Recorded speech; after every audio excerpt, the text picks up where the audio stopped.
The ear at Metro General What do buzzed, we have here? a controlled chaos of Gurney's Trauma, undurgent severe voices. blood loss, but she's Ambulances calm. kept arriving, Too calm. bringing in victims from a Cough pile for minus up 3 on the times. 5. Dr. She Marcus refused any Thompson, medication. a former Army Ranger turned trauma surgeon, moved with practiced ease. His eyes, sharp and quick, scanned each new patient, instantly ranking their needs. But when they wheeled her in, something made him pause. She lay on What the do you do, stretcher, Sarah? conscious, Consulting. remarkably calm, blood-stained heart on hoodie, and her left arm twisted at an unnatural angle. Most people in her shoes would be screaming, crying, or at least showing We've done deep this shock. before. Instead, Time or two. she stared at the ceiling. Focused, her breathing steady. What's her story? Marcus asked the paramedic as they transferred her. Haar flipped 3 times on the 5th, only when conscious. Wouldn't take You need to pain stay overnight meds, for observation. wouldn't give her name. Just kept saying she was fine. The paramedic shook his Fine. head. Never seen anything like it, Doc. Marcus started his exam. Multiple cuts, The war a changes dislocated you. shoulder. The woman, It gets into your maybe late bones. 20s, had short dark hair and High-pitched voice piercing can be green very eyes. dangerous. Pale from blood loss, but Some her vitals were conversations, surprisingly doctor, stable. are deadly. Sarah, he said gently, having seen her name on the intake form. Where is she? I'm Dr. Thompson. Can you tell me what She happened? left at 5 this morning, Lost Doctor. control, she replied, her voice firm despite the pain. If Sarah, I joined you. I need to check your injuries. This might be uncomfortable. He gently touched your her shoulder, injuries healing, expecting Sarah? her to flinch. I heal She fast. barely reacted, her jaw tightening just a bit. As Marcus walked, he noticed calluses on What her made you hands. decide to Not typical leave for the a army civilian. medicine? Her muscle Well, tone it suggested serious training. felt like a The way natural she held progression. herself, even injured, spoke of discipline. Uber. Most telling were the faint scars on her forearms been and running for hands. months. Not from accidents, you have. but from training. Sarah, what do you Corruption do? involving He weapon asked, trafficking, cleaning a a deep cut network on her inside the forehead. government, Consulting, and threats to she my said, life. offering nothing more. The X- rays Back showed a aches, dislocated brake shoulder, failures, and 3 mugging cracked attempts. ribs, and surprisingly, all perfectly healed fractures. They destroyed Marcus all studied the evidence, images, Doctor. his curiosity growing. The My old memory injuries is the showed only top-minus thing steer left. medical care and rehab, the kind usually reserved for military special not have to ops fight this or battle pro alone. athletes. When he returned to reset her We are shoulder, in this together. Sarah was sitting up. Shed somehow stopped the bleeding on her arm using strips torn from her shirt.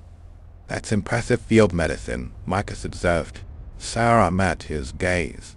I picked things Just a up. professional habit. Marcus had been a Safety ranger for security. 8 years before medical school. He knew evasion when he heard it. More importantly, he recognized the look in her eyes, the same look HED seen in mirrors during his combat days. Then it just It was the escalated expression of beyond someone anything carrying a normal. burden no civilian could 5 understand. years undercover, Eastern Europe, He got ready to Middle reset East. her shoulder. This is going to I hurt. learned to become Most someone people else. prefer sedation. It was never about the mission, I'll manage, Marcus. Sarah They were said simply. trafficking weapons, The and shoulder the US popped back into officials, place with they a let sharp soldiers sound that made the die. nearby nurse wince. They Sarah's only destroyed all reaction the was a evidence, slight but exhale I and a brief memorized closing every of her piece eyes. it. Marcus had relocated dozens of shoulders. HED never seen anyone handle it with such composure. I told you it was You've all done this there. before, he stated, Unbelievable. not asked. Sarah's eyes flicked to his. Alert, There's an done automatic what? timing switch. Been hurt badly and learned to deal with it without Files are showing hidden in it. 17 different For a places. moment, something flickered across her face, surprise, maybe Intelligence recognition. operatives found It dead. vanished quickly, The purge. replaced by that same controlled neutrality. They've issued As a Marcus kill order sutured for her me, cuts, and anyone he helping studied me- her. Her breathing stayed even through painful procedures. Her uninjured hand rested relaxed at her side, never clenching. These were natural reactions. Stay safe. They were Sarah. rain responses. The highway patrol will want to talk to you about the accident. Marcus mentioned bandaging her on. Not much to say. Lost control on a wet road. It happens. Were you alone in the car? Yes. The answer came too quickly to definitively. Marcus finished his work in thoughtful silence. Sarah's injuries, while Safe bad, house is clean. weren't life I minus lost threatening. in Denver. Normally, he'd discharge her apply with more pain pressure. meds and follow minus up. But something Understood. bothered him. No emergency contacts, no family, and a clear determination to leave the hospital ASAP. Sarah, you've lost a lot of blood. I'd like to keep you overnight for observation. That's not necessary. I feel fine. I stopped It's counting after not the about first how you year, feel. It's but I about remember medical every safety. single one I She saved. studied his face, trying to read his intentions. Marcus got the feeling she was weighing options, They found calculating us. risks he couldn't We've got begin to minutes, understand. maybe 2. One night, she finally Eastern approach, agreed. Marcus. But I'm out of here first We'll thing use in the the morning. sonic disruptors As the to evening create shift diversion. settled in, Marcus found himself checking on Sarah more often than his other patients. She never slept. The exhaustion had to be overwhelming, yet she lay still with her eyes closed. He could tell from her breathing and slight muscle tension that she remained completely alert. Around midnight, he stopped by her room. She was sitting by the window, looking out at the parking lot below. "And sleep?" he asked. "Not really a sleeper," she replied without turning. Marcus entered and took a seat in the visitor's chair. Something about Sarah reminded him of soldiers he'd known, back from tough missions, physically present but mentally still in hostile territory. "I was in the army," he said quietly. "Afghanistan, Iraq. Saw a lot of good people come home carrying things they couldn't talk about." Sarah turned from the window, her expression unreadable. "Is that your professional opinion, Doctor?" "No. That's my personal observation. My professional opinion is you're hiding something about your injuries and your training. Question is whether it's something that puts you in danger." For the first time since she arrived, Sarah's mask slipped. Just for a moment, Marcus saw fear flash across her features. Not of him, but of something else entirely. "Some conversations are dangerous," she said finally, "for everyone involved." Marcus nodded slowly, recognizing both a warning and a plea for understanding. Whatever Sarah was running from, whoever she really was, he suspected that helping her might mean putting himself at risk too. That his instincts, Unbelievable. honed through years of combat medicine, told him Sarah needed an ally more than treatment. The question was whether he was prepared to become one. Marcus arrived at the hospital early the next morning. Sarah's bed was empty, neatly made. Nurses reported she'd left around 5. Tatiroa, My goodness. refusing a wheelchair, walking out on her own. She had signed herself out against medical advice, leaving no forwarding address or I've killed contact. enough to stop Her counting. abrupt departure troubled him. I've He'd saved more seen lives enough than I've wounded taken. soldiers to recognize someone running from more than physical pain. During his rounds, he was distracted, thinking More about vehicles Sarah's approaching in controlled tactical formation. responses. The way she'd scan the parking lot like someone expecting trouble. 3 days later, fight, Marcus was grabbing not run, coffee from a to buy downtown time for the cafe when he mission. spotted her. Sarah sat at a corner table, her back to the wall, eyes constantly moving, monitoring the entrance and exits. She wore a loose sweater that concealed her injuries, but Marcus could see the careful way she held her left arm. He approached slowly, not wanting to startle her. "Mind if I join you?" Sarah looked up. For a brief moment, relief flickered across her features before the neutral mask returned. "Sure. Go ahead," she said, gesturing to the empty chair. Marcus sat down, noting how Sarah positioned herself to keep watching the door, even while talking to him. "How are the injuries healing?" We've lost "Fine. contact. Clean work, Doc." She sipped her coffee with her right hand, her left motionless in her lap. "You should be letting that shoulder rest for at least 2 more weeks. I heal fast." Marcus studied her face, noting the slight shadows under her eyes and the tension in her jaw. "Sarah, Retreating. are you in some kind of trouble?" Hold your She was quiet for a long moment, weighing her words. "What made you become a doctor after being a ranger?" The change of subject was deliberate, but Marcus answered honestly. "Wanted to save lives instead of taking them. Found out I was good at putting people back together. Ever miss it? The action? Sometimes. There's something to be said for knowing exactly who the enemy is and what needs to be done. This is it. I don't miss the weight of carrying secrets that could get people Focus on killed." the arterial veins. Don't Oh, worry about the coffee superficial cup stuff yet. stopped halfway to her lips. She Main set it down priority, carefully and looked directly at him for the first time. You think that's what I'm carrying? I think you're someone who's been trained to handle pain, stress, and dangerous situations. I think you're very good at what you do, whatever that is. And I think you're scared, which means whatever you're running from is serious enough to frighten someone who probably doesn't scare easily. Sarah leaned back in her chair, her eyes never leaving his face. You're observant, Doctor. Thompson, that probably served you well in the teens. The casual reference to Ranger teams wasn't something most civilians would make. Marcus felt pieces of a puzzle clicking into place. How long have you been running? He asked quietly. Who says I'm running? Someone who checks exits. Sits with her back to the wall and disappears from hospitals at 5 o'clock. Someone who handles injuries like their routine occupational hazards. Sarah was quiet for several minutes, watching the street outside. Finally, she spoke. 3 months. Maybe longer if I'm being honest about when things started going wrong. What kind of what did you do? The kind where you don't get to resign. You either complete your mission, get killed, or become a liability. Marcus felt a cold realization spread through him.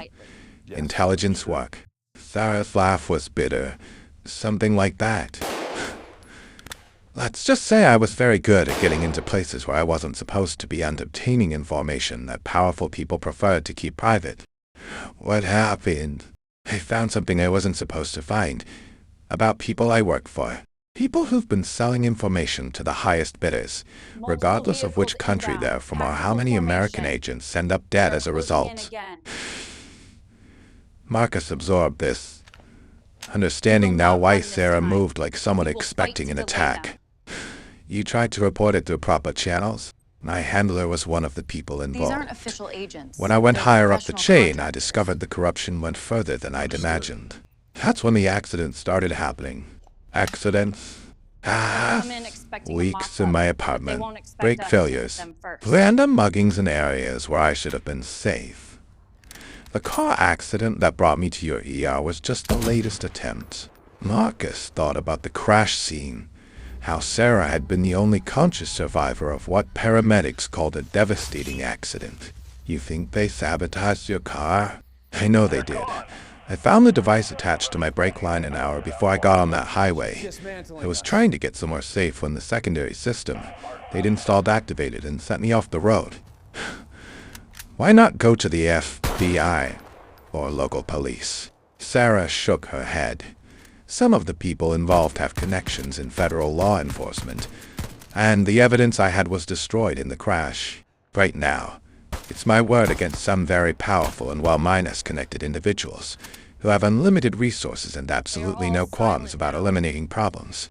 Advise east, Marcus. Marcus found himself believing every word. Finishing up the western Sarah's sea. calm recitation of facts, her tactical awareness, her familiarity with covert tops, it all pointed to someone who lived in a shadow world most people never knew existed.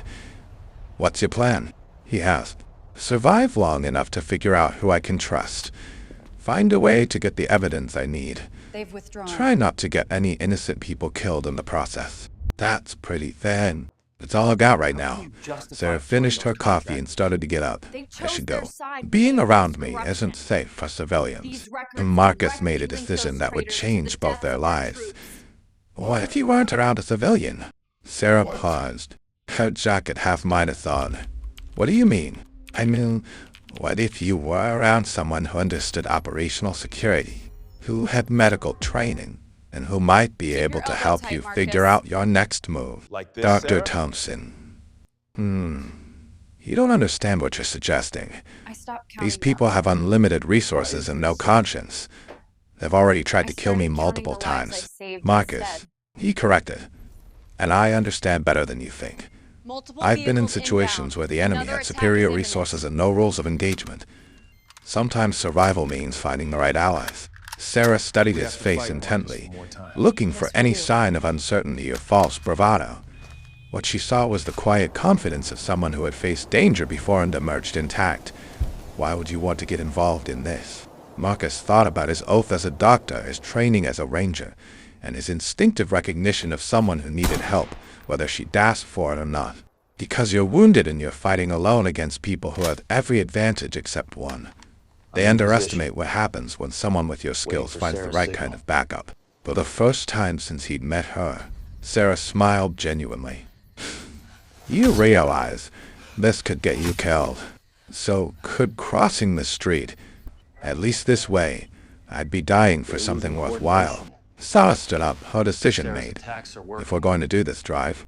Thompson, there are things you need to know about exactly what kind of training I have and why the people hunting me are more dangerous than you can imagine. Marcus stood as well, feeling the familiar rush of adrenaline that came with accepting a mission. 10.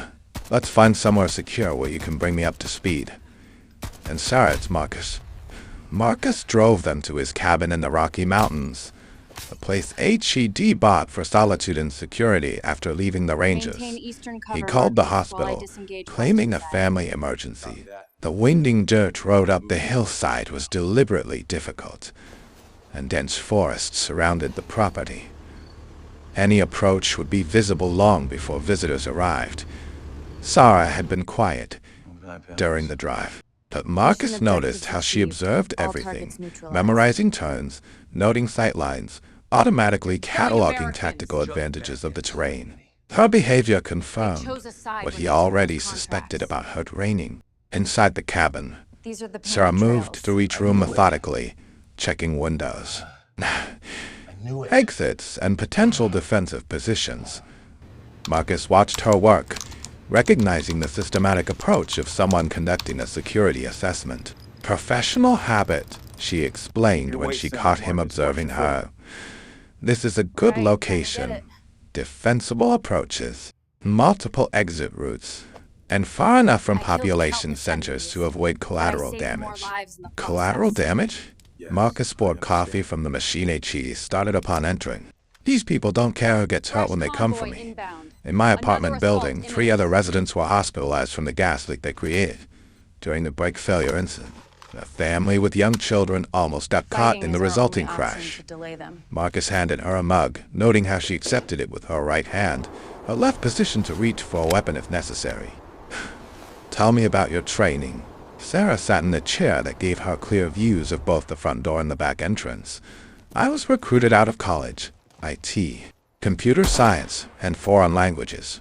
They told me you'd be working in cybercustody for the government. The training started normally enough. Computers, encryption, data analysis, but then they added other elements. What kind of elements? Physical conditioning, combat training, weapons proficiency, infiltration techniques. They said it was just in case I ever needed to retrieve data from hostile environments. Sarah's expression grew grim. What they didn't mention was that I'd be spending most of my time in those hostile environments. Marcus had worked with intelligence operatives during his Ranger years. Sarah's description sounded like deep-minus cover training, the kind reserved for agents who would be operating alone in enemy territory with no backup. How long were you active? 5 years. Mostly Eastern Europe and the Middle East. I was good at becoming someone else, learning languages quickly, and getting access to information that other methods couldn't obtain. She paused, staring into her coffee. I was very good at my job. Marcus, maybe too good.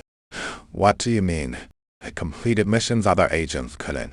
I brought back intelligence that saved American lives and prevented terrorist attacks. My success rate got me noticed by people at the highest levels of the intelligence community. Marcus sensed this was leading to something important. That's when things changed. 6 months ago, I was assigned to investigate suspected weapons trafficking in Romania. What I found was bigger than anyone expected. American minus-made weapons were being sold to groups that were using them against American forces and allies. The operation was sophisticated, well-minus-funded, and had protection from inside the U.S. government. Sarah stood and walked to the window.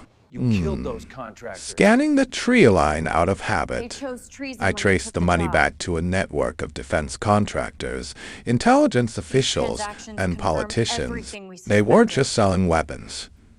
They were selling classified information about troop movements, safe house locations, and the identities of undercover agents. How many people were involved?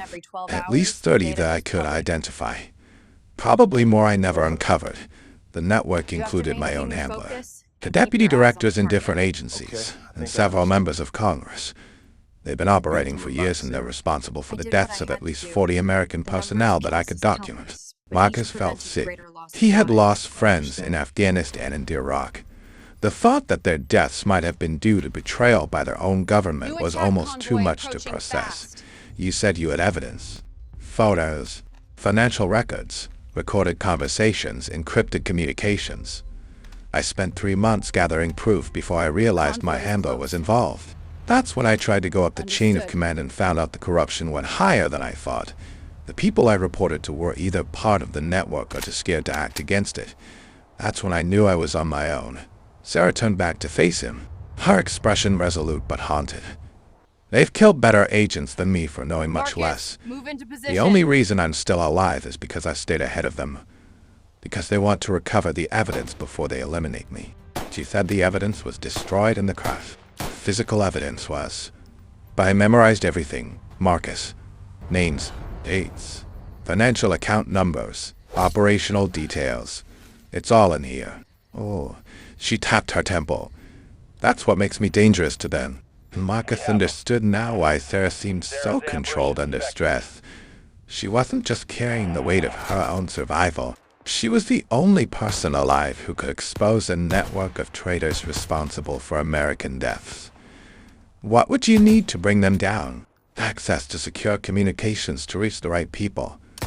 Independent verification of at least some of the financial records I memorized. And most importantly, I need to stay alive long enough to testify. Marcus considered the resources at his disposal.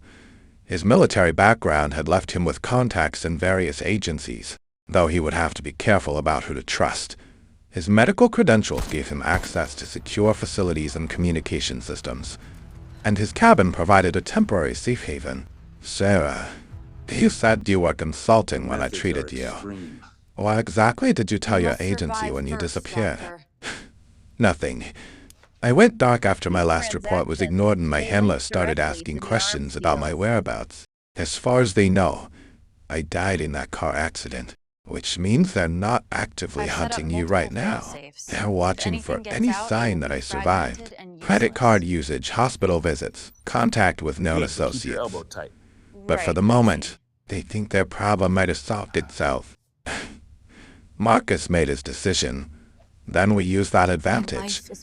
You're officially dead, which means you can move freely as long as you don't do anything to alert them you're alive. We use that time to gather the evidence you need and figure out who in the government can be trusted. Sarah looked at him with something approaching hope for the first time since HED met her. You realize what you're proposing. We'd be investigating some of the most powerful people in Washington. If we're discovered before we have enough evidence to protect ourselves, we'll both end up dead.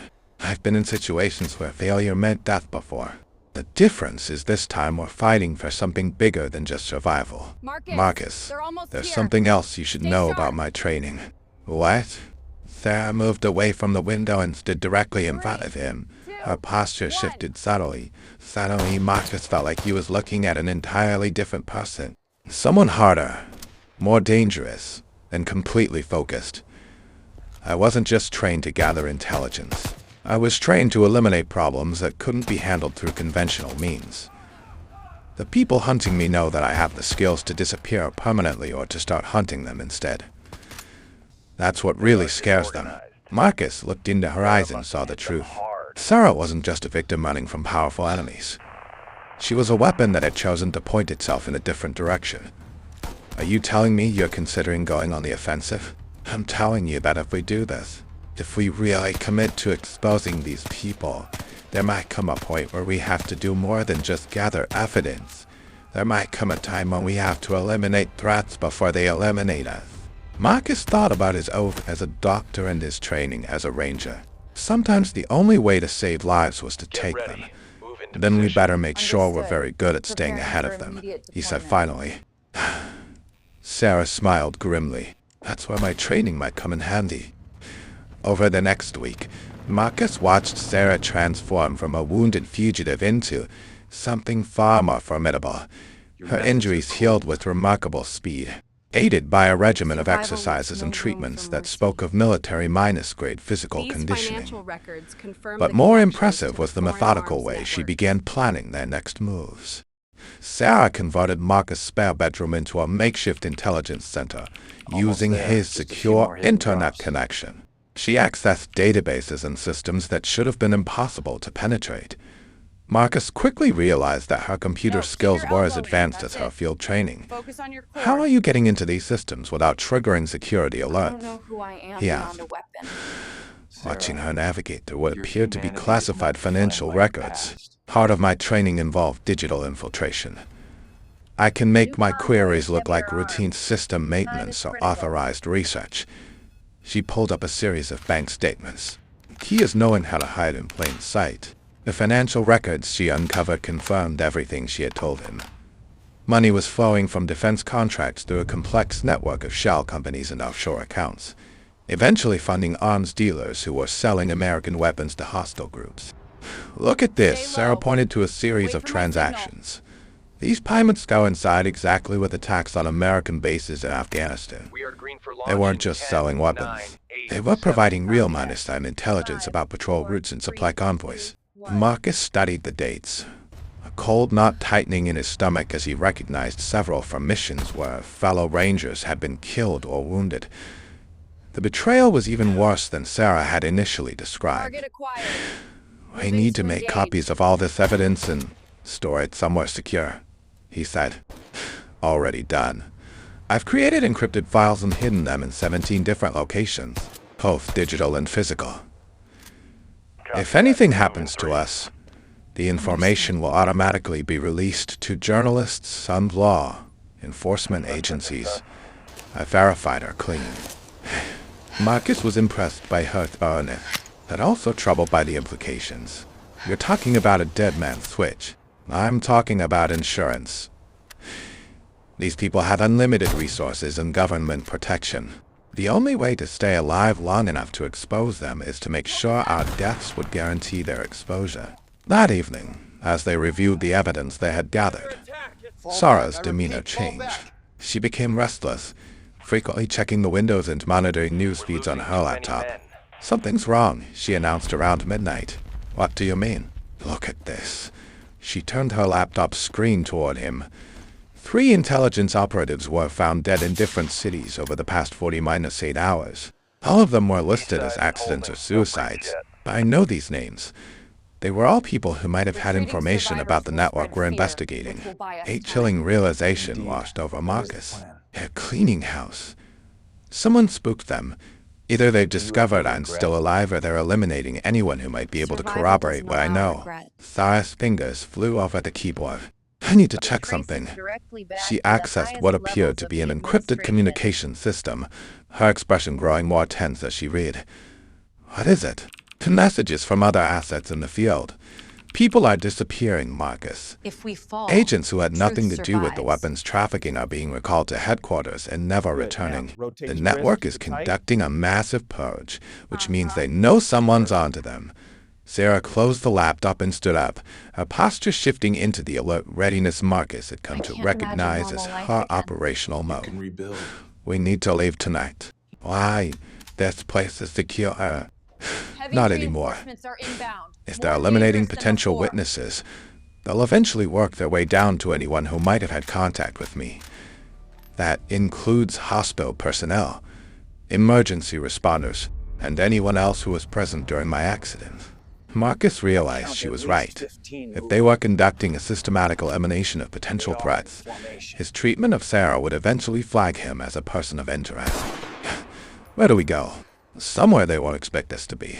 Somewhere we can continue gathering evidence while staying ahead of their search pattern. As they packed essential supplies, Sarah's phone buzzed with an encrypted message. Stand by. Her face went pale as she read it. What's wrong? It's from someone I trust in the intelligence community. Someone who's been secretly investigating the same network. She looked up at him. Marcus, they've issued a kill order.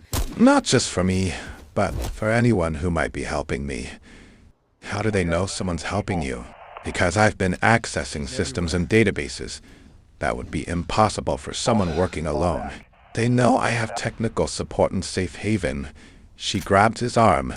They're going to start investigating everyone who had contact with me after the accident. That puts you at the top of their list. Marcus felt the familiar calm that came over him in dangerous situations. Then we make sure they can't find us to act on that order. Marcus, you need to understand what this means. We're not just investigating corrupt officials anymore. We're being actively hunted by people with unlimited resources and government authority. Once we walk out that door, we become enemies of the state. We become enemies of the people who have betrayed the state. Marcus corrected.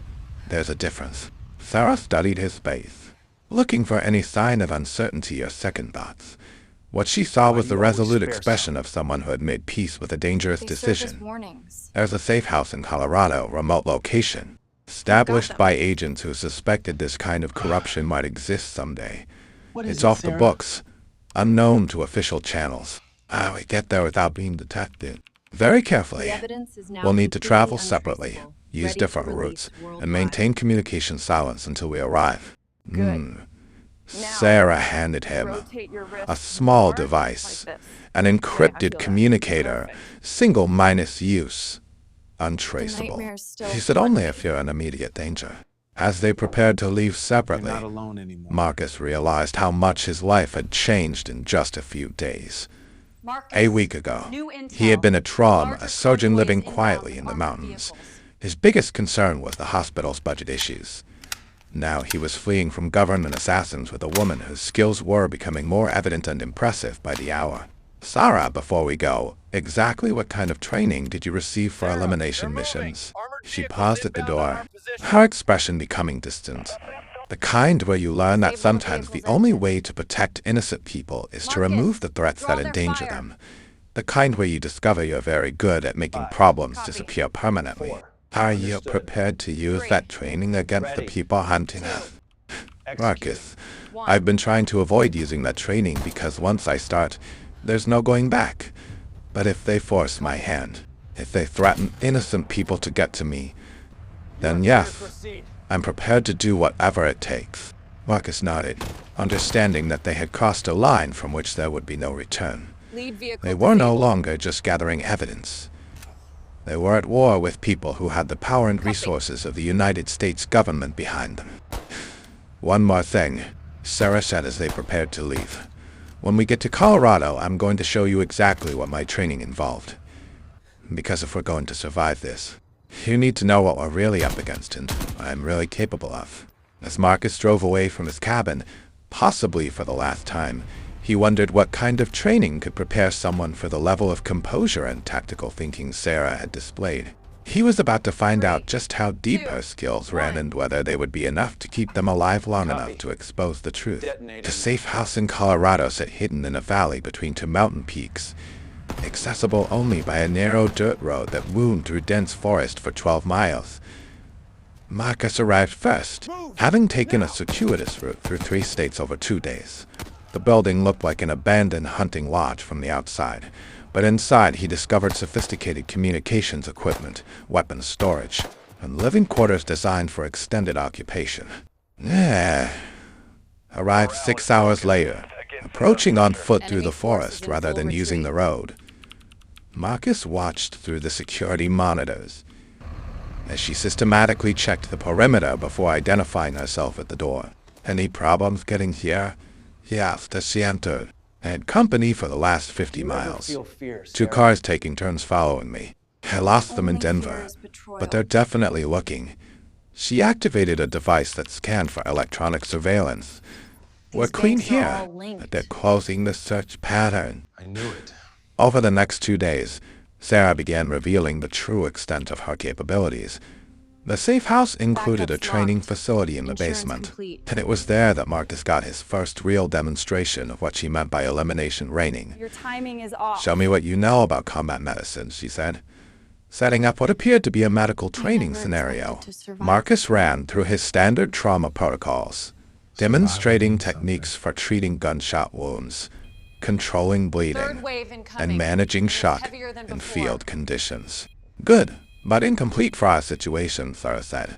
She then showed him techniques he had never learned. How to treat injuries while remaining combat minus ready, how to perform surgery using improvised tools, and most disturbing, how to inflict precise wounds that would incapacitate without killing. Sometimes you need information from someone who doesn't want to give it to you, she explained with clinical detachment. Divide force. Other times you need to stop a threat without creating a body that will trigger a massive manhunt.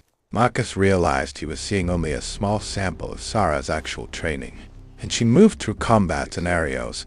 Her actions were fluid, precise, and absolutely deadly. She could eliminate multiple targets in seconds using weapons, improvised tools, or just her hands. How many people have you killed?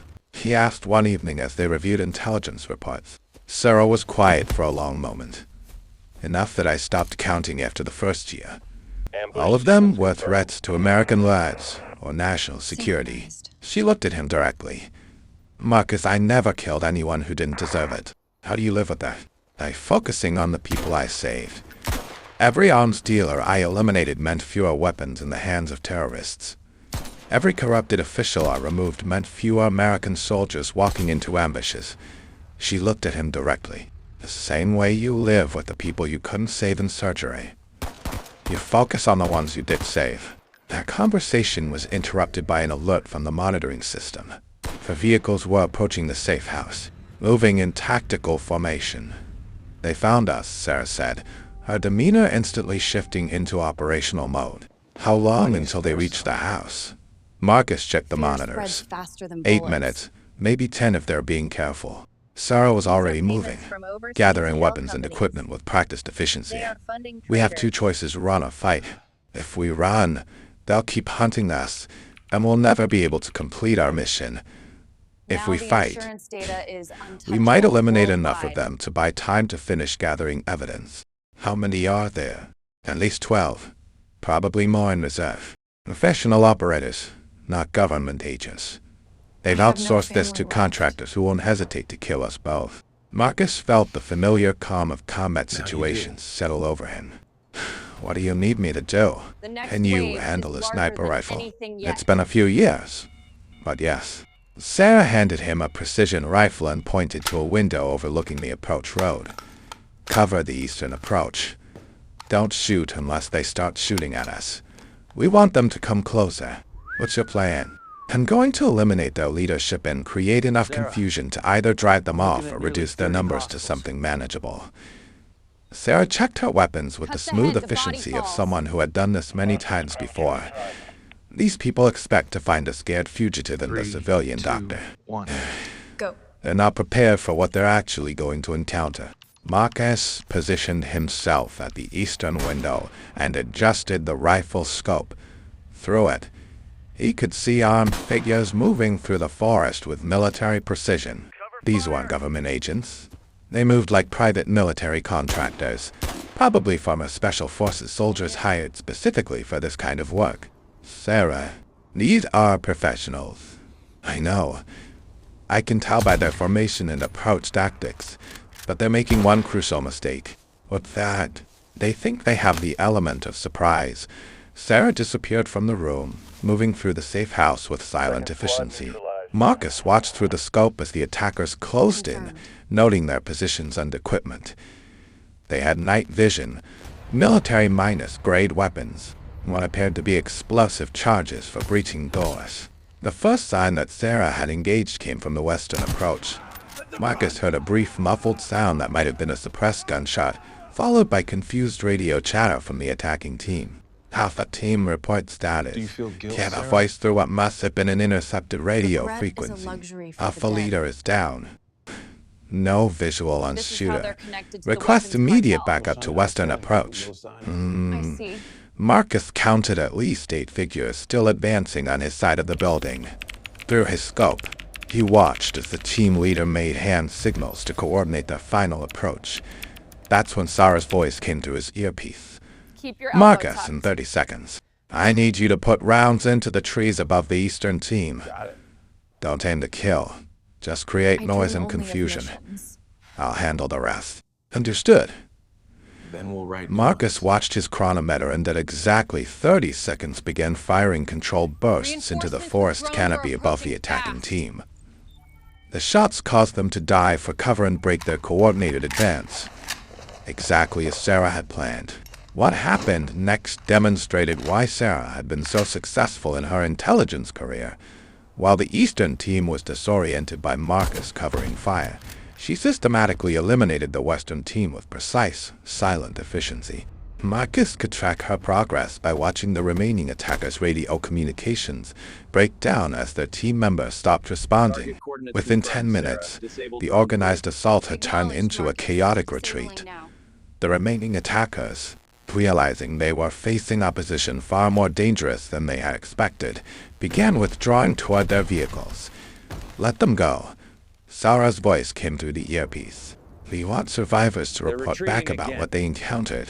When Sarah returned to the safe house an hour later, Marcus was struck by how calm and composed won't she stop. appeared. There was no sign of Then adrenaline, neither will we. no indication that she had just engaged in deadly combat. "How many," he is asked, time to "are relocate." eliminated?" We will continue to fight 8 this withdrew. corruption. They'll report that the targets are far more dangerous than intelligence, indicated and request significant reinforcement before attempting another assault, buying us time. Exactly. They'll spend at least a week planning their next approach, which gives us time to complete our evidence gathering and contact the right people. Marcus realized he had just witnessed Sarah's you trust me, operational Sarah? capabilities firsthand. Yes. The controlled way she had handled a superior force, the precise execution of her plan, Good. Now, and her complete lack of rotate emotional distress afterwards and spoke disarm. to extensive training and experience in lethal operations. Sarah, that was incredible location's tactical top work. I agree. Those were We American cannot risk contractors you another just attack killed. here. Her expression hardened. They were American This route looks contractors promising, hired to kill less Americans who were exposed. trying to I agree. expose treason. It offers better They cover. chose their side when they accepted the contract. Over the following days, as they continued their investigation, Marcus began to understand the full scope of what they were fighting against.